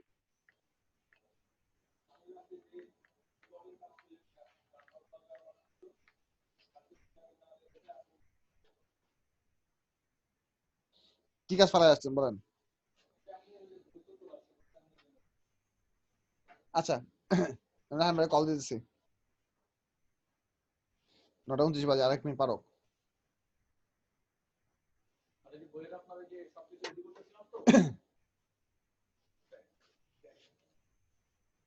Oh, it feels very good in the hand. বলবান, তোমাদের ক্লাস শেষ, বাকি ক্লাস নেক্সট ক্লাসে করাবো। আল্লাহ হাফেজ, good night. Bye, sir. Bye, sir. Bye, sir. Bye sir. Bye bye by.